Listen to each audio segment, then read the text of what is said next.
All right, 97.7 Outlaw Radio FM listeners, you already know what time it is. We got the one, the only, the legendary, the original Pimp. You already know we got Sugar Free live on the line. How are you doing this evening?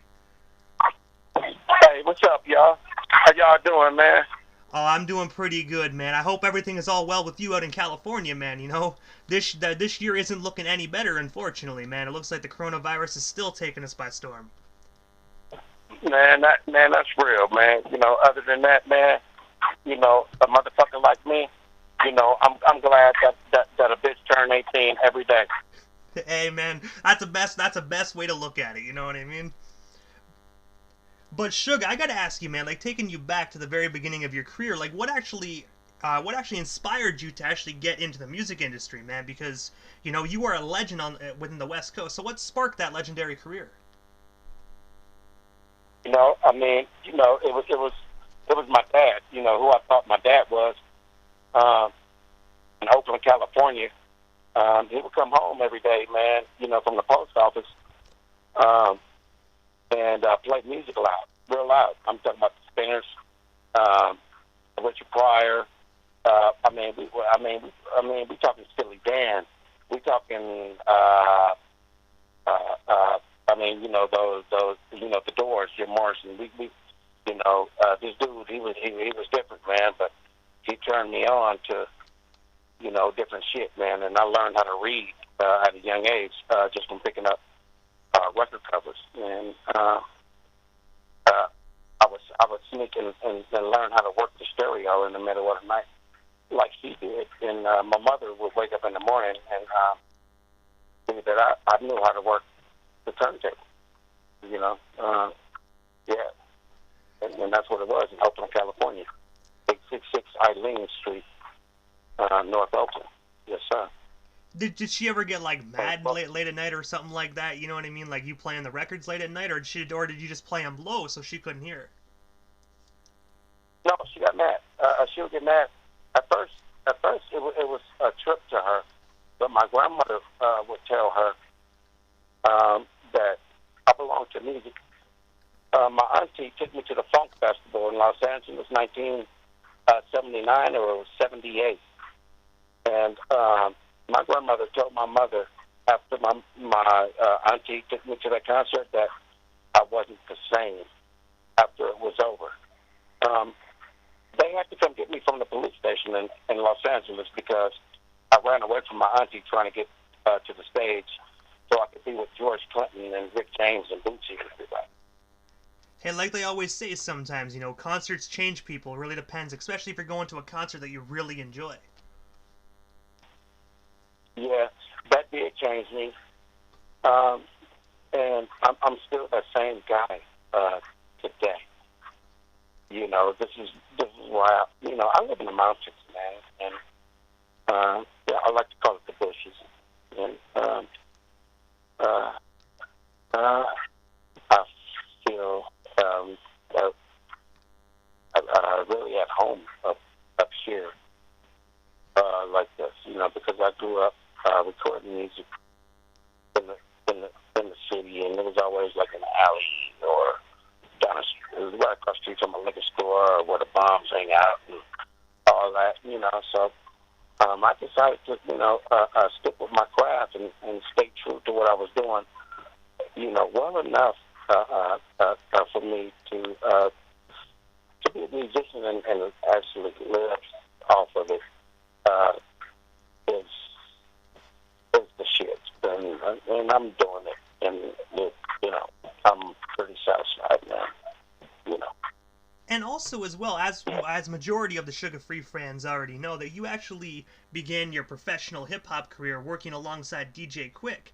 But I was wondering, how did yourself and DJ Quick initially get connected? Like, what's the story behind that, man? Because you guys are a phenomenal duo. The story behind that is, before I moved to Verona, I lived in Compton. I lived in Pocket Hood, um, and me and my sister got ran over by cars. And we moved to Fruit Town right after that, and my mother uh, eventually brought us to Pomona because we both got hit by cars, me and my sister. and I mean, it's equivalent to the odds you get at the lottery. You know what I mean? How in the hell, can these two kids get run over by cars within a week? And I'm talking about get run over. A car went on the sidewalk. It hit my sister and drug her all the way down the street and pulled her hair out of her head. She had ponytails and pulled like two ponytails. She was up under the car, and a week before she got hit by a car, I got hit by a car right there on 130th, right before you hit Willowbrook, coming from over there by the Largo 36 Mexican gang neighborhood over there, right before you hit the tracks. I remember certainly being under the car. And I gotta say, man, as well, I'm so glad that you're still here with us today, man. That must have been a terrible experience, but the main thing is you're still here today. I'm glad too, man. A lot of people don't realize, when you're chasing your dreams, man, every little thing that happens to you in your life matters. You know what I mean? So I don't know what that was. I don't know if it was a bad custody thing, my mom and dad, but I know me and my sister almost got killed before we moved to Pomona. But once I moved to Pomona, it reminded me of Oakland, California, where my mother had us before we moved to Compton, and my mother and father got divorced. And that's where I got where the pimping and hoeing really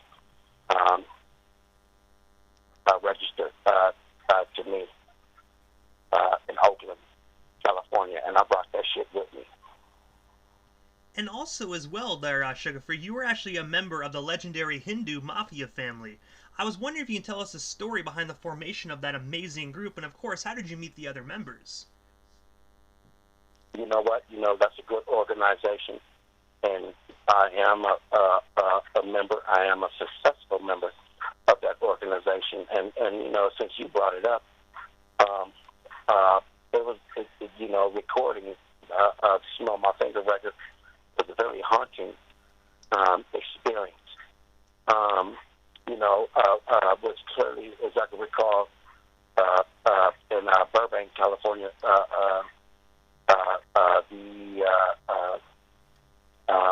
the Carpenters, John Carpenter, after she passed away, her recording studio became a really good studio, for us. And Pac and everybody recorded there, and it's known to be very haunted. And just like I recorded in Arizona with those guys, I had some of the similar experiences at Karen Carpenter's recording studio in Burbank. It's legend that Mossberg actually ran out of the studio because a toilet paper roll was following him around the studio, and this was. And Mossberg, before he got killed, Big John, he was a gentle giant. He didn't, it was, just judging him, just looking at him, you wouldn't think that he would be running out of some building because of some phenomenon like that. And, recording Smell My Finger out there with the Hindu Mafia, it was a really, it was hella paranormal, and it's deeper than what I can explain, man. I mean, this is like some Discovery Channel shit. Oh man, I most definitely agree. You guys are a stacked supergroup, man. You got individuals like Spice One in the mix. Like, you guys got a huge roster, man. But also, when you actually brought up... Oh, sorry about that, Sugar Free. My apologies. Oh, it's okay. It's okay. Go ahead, man. Oh, I was just saying as well, when you brought up Mossberg earlier, actually, I had in the question list as well that you were actually featured on his Connected Project Volume 1, and as you mentioned, unfortunately, he passed away in July of 2000. I was wondering if you can tell our listeners a bit more about Mossberg and what was it like working with him, man, because unfortunately, he really passed away before he really got to spark in his prime, and I was wondering if you can tell our listeners that don't know him, well, what was he like as a person? Big John, Mossberg, Compton, California. Campanella Park was his neighborhood, which produced a lot of young talent, like the pop locker Cool Boy. He's from that particular neighborhood. Rest in peace, the Big Jake. And a lot of the younger MCs from over there. I really can't think of all the names right now, but that were good. But his to be on a record label that came up from straight from the soil, so many years, and then to have a guy, a young guy, a young big guy. We call him the Gentle Giant. Mossberg, Big John. I was actually in prison when I was 2 weeks. I just went on S time, and I was Adelantos State, right here in Victorville. I had low numbers, and I made it to a 2 yard, and upon my release, Brian, our limo driver, we used to call him Richard Pryor. I got in the limo, and Brian, he had a packet lot. And he went to the trunk. We were right outside the prison. And he went and got the half blunt, and he out. And he said, shook free. He said, Mossberg told me to save you this. I guess he planned on coming to pick me up from prison with Brian, And Mossberg didn't make it, but the half of blunt did. And I had a prostitute inside that limousine that I had met during my incarceration, that I got acquainted with, and it turned out to be a really good hoe. Her name was Mimi. She was from Texas, real thick sister, dark-skinned, breath smelled like carnation milk. Taught me how to put snow chains on a vehicle in the snow in high heels, which was really a bad bitch. She was sitting in the car with me. Before I knew all this about this particular hoe, she rode all the way from Adelanto State Prison with me to the Residency Inn Hotel, and my manager did acquired us to stay there for like a week until I got on my feet and learned, and I took it personal that Mossberg got killed 2 weeks prior to me getting out. As soon as I went on S time, that's when Mossberg got killed, and it seemed like it was perfect timing. It seemed like somebody wanted me to know as soon as I went on S time. And S time means that you have like 2 weeks left to go home, and that's when the prison authorities separate you from your regular population to another population, to where no one kills you or stabs you before you go home. None of that. So I was on S time, so I went to the S time side of the institution where everybody was short at. And that day I went on S time, I get a call. I talked to Tony Lane, which is the leader and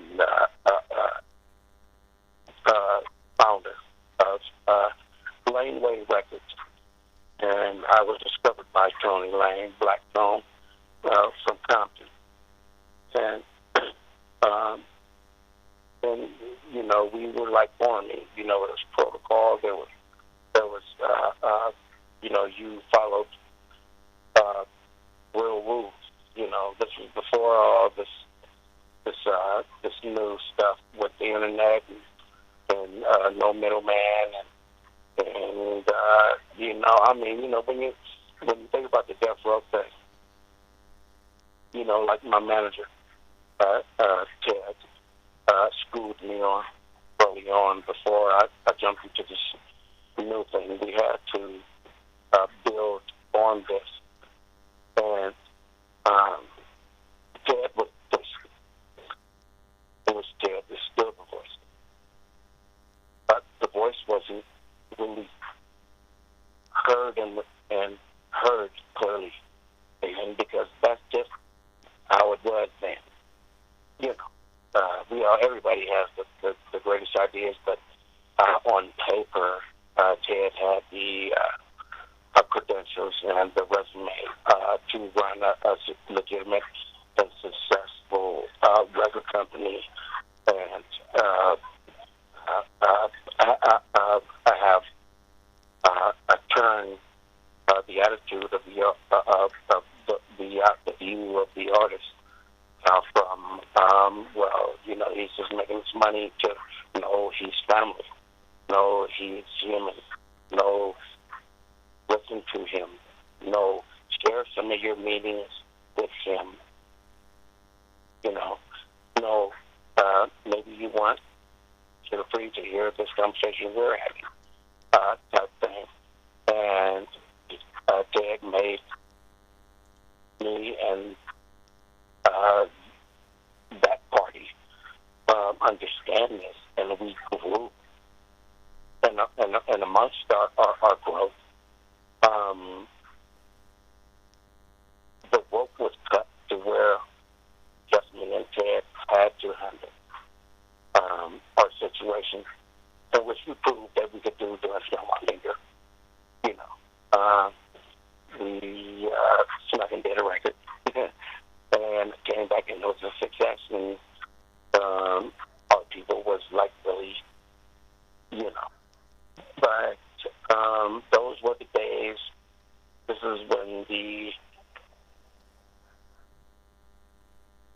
Death Row thing was you know, the end justifies the means. And what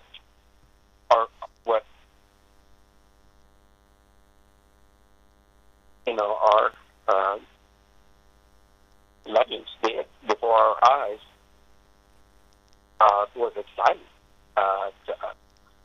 Which Ted was one of the ones who was right there in the from 1990, you know, where you know, Death Row thing started, and the journey on to Ted was right there.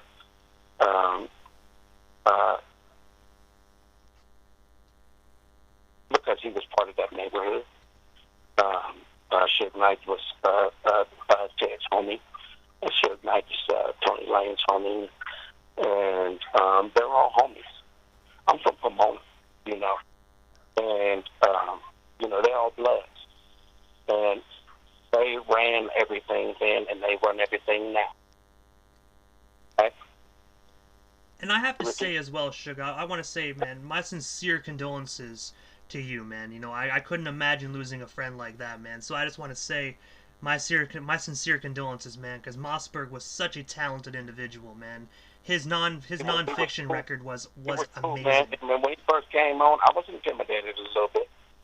I'm like, man, who's the big black motherfucker, man? But and I'm getting out of jail right, and he had a smooth voice, and he was just cool. And Mossberg, I would ask him, you know, once he came up with this, you know, I'm like, man, why don't you move, man? You know, come out, you know, to the IE somewhere, it's cheaper and all this. And he would always tell me, man, you know, my grandmother, I have to take care of my grandmother. And I'm not leaving my grandmother. And I'm like, I understand, man, you know. But I would often ask him, you know, come on, man, move. Where it's cheaper at, you know. And he said he would. And he didn't he didn't get that chance. He loved his grandmother, man. And also, in the year 2000, you actually made an appearance on Snoop Dogg's The Last Meal record. I was wondering, how did yourself and Snoop Dogg initially get connected, and what was it like working on The Last Meal? You know, one thing about Snoopy, and Snoopy is a really, I think about him every day, and I got up this morning thinking about him, and I imagine me actually having this conversation with you because prior to us talking right now, I was aware and informed that I would be talking to you about hip hop and these current events. But that's what I was thinking about, Snoop. And I sat here and smiled. I'm like, really, out loud, if you will, right?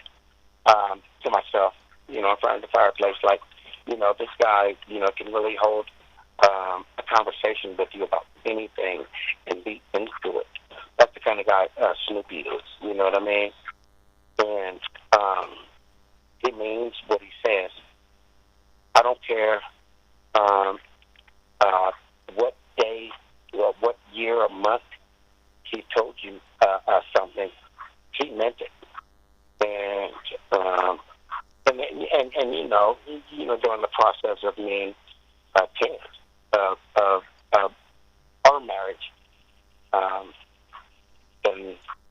just before it got serious, I had to do my best to make him aware of Snoopy's characteristics and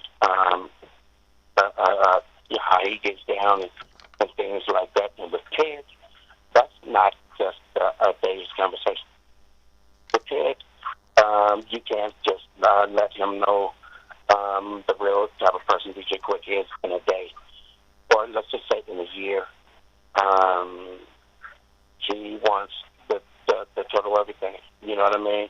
And the brilliant thing about that part is that Dad has the patience. And on the side of Dad doesn't just manage me; he does other things. That's LaFar. I'll let him tell you about the rest of who he is, but at this time, I can let you know that the man can walk and chew bubblegum at the same time. And I gotta say quickly though, Ted is a phenomenal individual, man. So you most definitely snagged yourself a phenomenal manager. Right. And can I just say this? He one of them light skinned niggas that keep their hair short, but it be wavy. Hey man, you know what? At the end of the day, I gotta say he's super fly, but he's fly at the looks and he's fly as well at doing his job. Hey, let me tell you, Ted. See, I could talk to you about my manager all day, because I ain't shit without him. So let me tell you more about his hair. Man, you ever heard the terminology of the West Coast motherfucker saying a bitch should get seasick looking at somebody's hair because it's so wavy? Oh, I heard that saying quite a few times. That's my manager, man. And, I'm not just talking about the good looks because he light-skinned and all that. My manager's been to school. He's been to college. He attended, I don't want to give up too much of this man's pedigree, but Juilliard really ain't that good. We could throw a rock and we could throw a peach and hit a hole on the head at Juilliard. Can you dig it? And also, as well, man, one thing I noticed while doing the research for this interview, and I remember watching this back in 2007, but you were actually featured on a Cat Williams comedy special by the name of Sweat Your Perm Out. I was wondering, what was it like working with Cat Williams, man, on that project? Cat Williams is a really good friend of ours. Ted and Tony Lang in Cat's early career, we through Ted's and Tone's power had the let's say privilege to get Cat Williams in some of my early videos before Cat was even known. And I'm gonna tell you, man, you know, Cat got some pimping in his blood and all that. But you know, honestly, you know, when Cat met us, he met the real gangster shit. Let's just put it that way. And if you got anything else to ask about that, you can ask Ted. Most definitely, man. I gotta say, you guys were a dynamic duo, man. That comedy special will forever be in comedy history, in my personal opinion. Right on. Right on. And also, last year, you actually dropped the record, The Resurrection, which was your first album release within a 10-year period. I was wondering if you could tell our listeners a bit more about that project, and of course, where can we snag ourselves a copy today? I would love to. I would love to. Back again. My manager came up with that title of that record. Even through all those years, he kept his foot on it, and he said, "This is the name of your new record." And I didn't like it at first. And you know, I didn't like it. But this is back when I was young and cocky and thought I knew everything. Until this is a part of him morphing me into from a boy, from a baby to a boy, to a young man, to a grown ass man.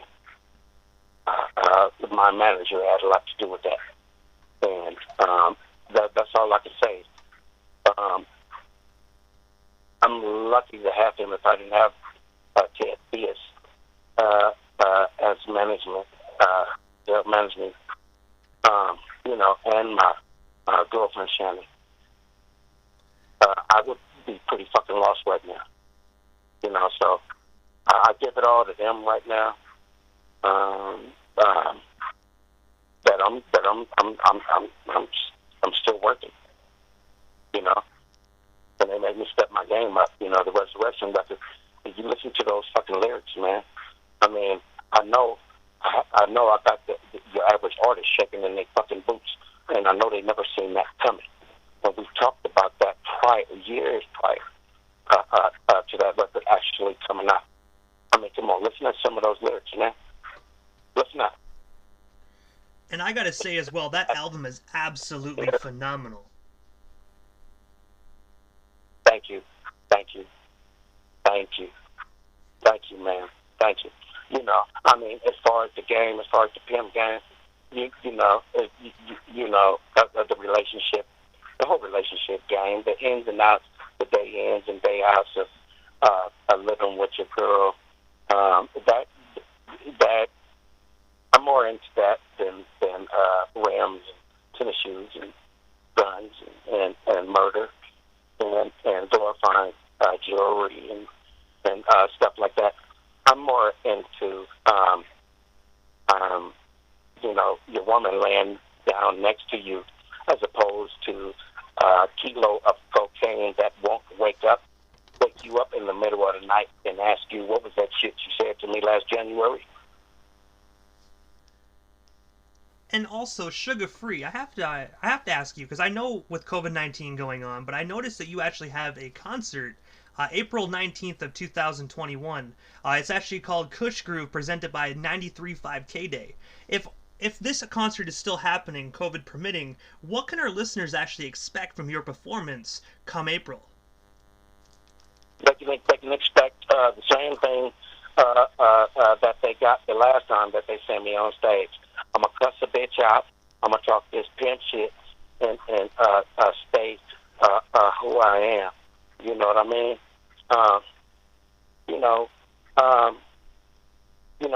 I'm like this. Like I said, man, you know, a bitch turn 18 every day. And, a lot of people have success, you know, selling drugs or robbing people, you know, and stuff like that. You know, I had most of my success, you know, dealing with women selling pussy at night. You know what I mean?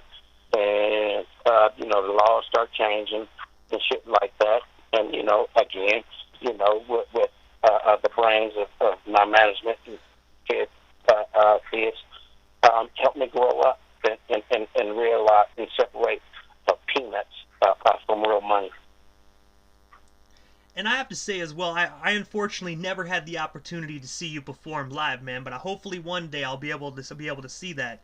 But while we have you here, where can our listeners snag themselves some tickets? Well, just like you just mentioned, with Bobby D Productions, through my manager, Ted Biz, Brainchild Management, you can find out the current affairs that's listed. We currently have another show called the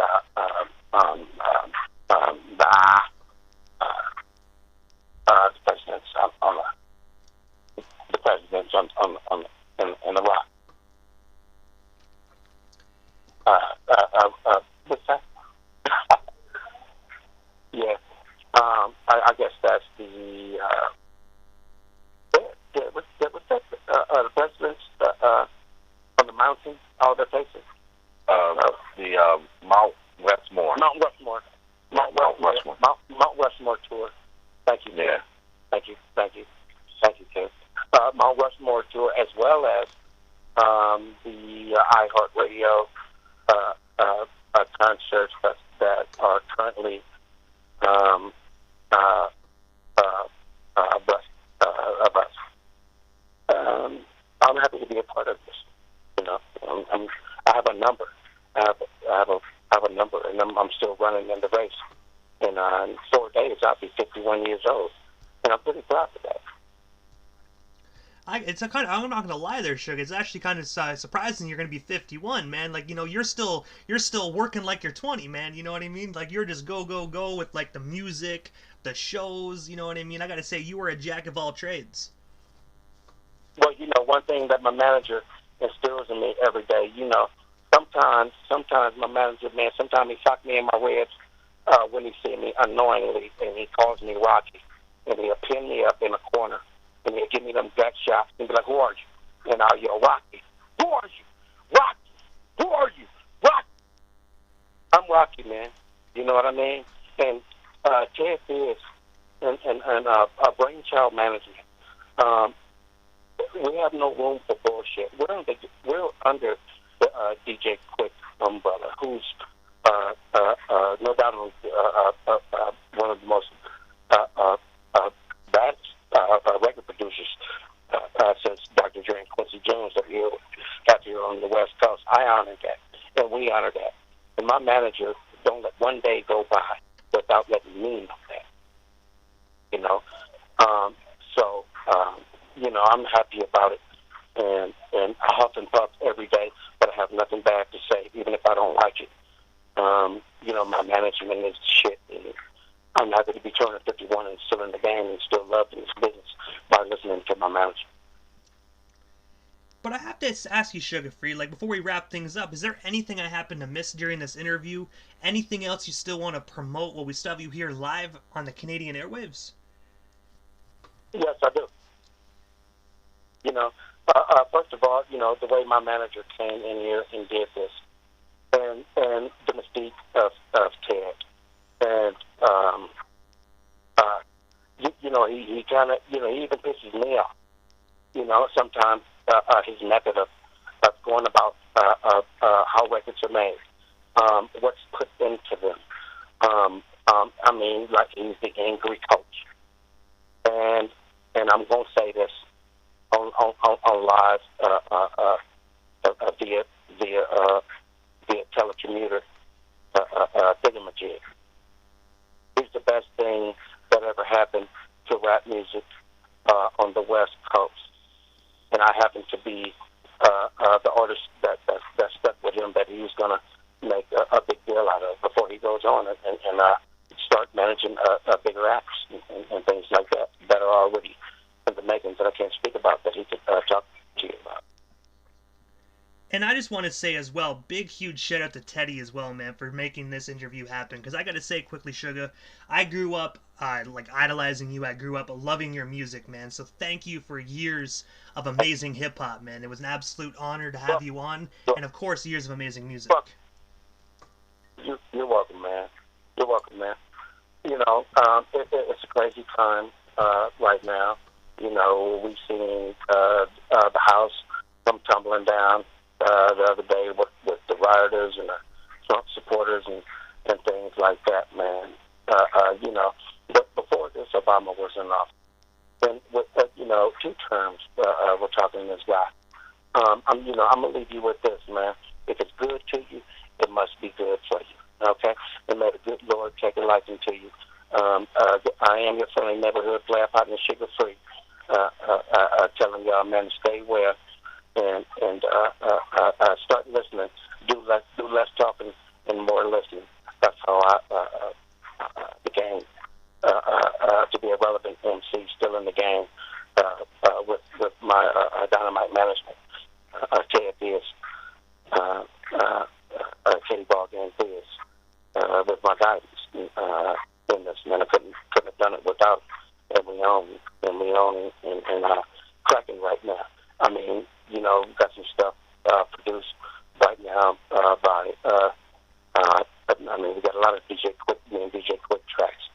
I mean, we're putting out a total of 6 whole records. A lot of this is DJ Quick production. Most times there's Ricky Riera production who produced platinum tracks for Drake, Game, people like that. So, you know, I don't want to spill the beans too much, man, because my management, you know, Ted is more better at doing that. I'm just on the microphone over here doing that part of my job, man. Listening to my management, man, because that's been the best thing for me that I see. And I gotta say, Sugar Free, thank you so much for taking the time of your busy evening and coming on the radio station, man. I hope you have a wonderful night, and most definitely, hopefully down the line, we can make this happen again. Man, hey, look, you're welcome, man. Anytime, man. Call us, anything you need, man. You know, we got you, okay? Hey, most definitely. Same goes for you guys. Thank you so much, Sugar, and thank you so much, Ted. Hey, DJ Mortal, man, thank you so much, man, for giving us this opportunity to engage with listeners, man. And Sugar Free is, you know, he's putting a lot on it, man. But I mean, this guy right here, man, he has a line where he says that he fell in a box of glitter and he's shining ever since. This dude is a prodigy, man. You know what I'm saying? And you know, he's more than what meets the eye. You know, it's so much to this cat, man. That it's just phenomenal, man. And he really is like, you know, a gift to music. You know, if you looked up music in the dictionary, it would be this guy right here, man. You know what I'm saying?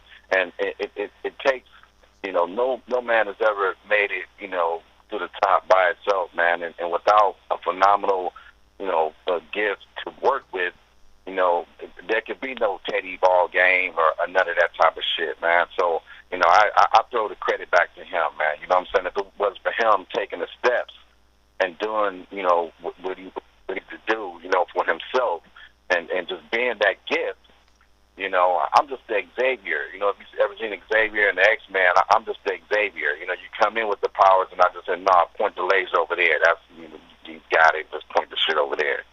You know, but he has the gift, man. This guy is, you know, he's the truth, man. And like you said, yeah, he's still running like he's 20. But someone actually made a comment the other day on one of our posts and said, damn, if you didn't know know about Sugar Free's history, you would actually think that he was probably a new artist from all the stuff that he does. And I often have to like tell a lot of artists that are coming up right now, you know, about what it actually takes in order to make it happen. You know, it doesn't mean that there's anyone out there that, you know, that's not born with the gift, but it takes an extreme amount of patience and understanding and perseverance and resilience in order to be that perfect artist. You know, it doesn't mean that, you know, you're not going to wake up with the same problems as everyone else. It doesn't mean that you're not going to experience some of the trials and tribulations and, you know, that come along with, you know, COVID or illness or sickness or people dying in your family or none of that.